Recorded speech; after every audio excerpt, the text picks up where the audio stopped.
السلام عليكم. ازيكم؟ حبيت ان انا اتكلم معاكم شوية كده في موضوع ومحتاجة رأيكم فيه. من فترة كده كنت انا عملت كام فيديو قلت لكم فيه ان انا عيانة وصوتي كان رايح تماما فعلا. من شهر واحد اللي فات. زي ما قلت لكم في الفيديوهات ان انا رحت لدكتور متخصص وكشفت عنده، وطلب مني أشعة وكتب لي على علاج غالي جدا على فكرة.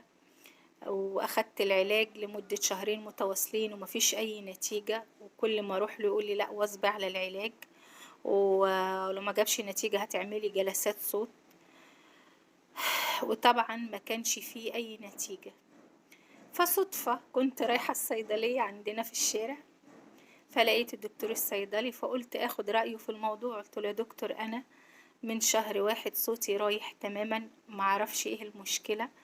ورحت كشفت واخدت علاج ما جابش معايا اي نتيجة. الراجل تفضل مشكورا وطلع لي 3 شرايط أدوية. قال لي هتاخدي ال3 أنواع دول لمدة شهر كامل مع سوائل سخنة، مع شوية ممنوعات كده من الأكل، وهتبقي زي الفل. قلت له معقول؟ قال لي اه والله. قلت له ده أنا عملت أشعة وأخدت علاج غالي جدا، معقول هاخد العلاج البسيط ده وهخف عليه؟ قال لي جربي وشوفي.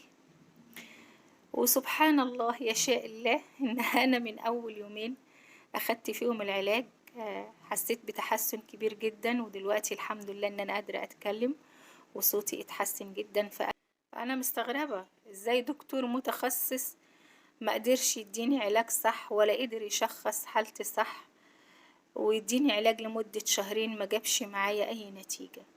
دكتور صيدلي اداني العلاج، من اول يومين او 3 ايام حسيت بتحسن كبير جدا، والحمد لله حاسة دلوقتي ان انا احسن بكتير. حابة اشكر جدا الدكتور الصيدلي اللي عندنا، واقول له الف شكر لحضرتك. ومستغربة يعني بعد كده الواحد لما يتعب او يعيا يطلع على الصيدلية على طول، ولا يطلع لدكتور متخصص؟ رأيكم ايه في الموضوع ده؟ سلام. السلام عليكم. ازيكم؟ حبيت ان انا اتكلم معاكم شوية كده في موضوع ومحتاجة رأيكم فيه.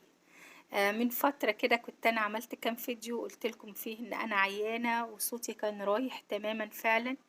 من شهر واحد اللي فات.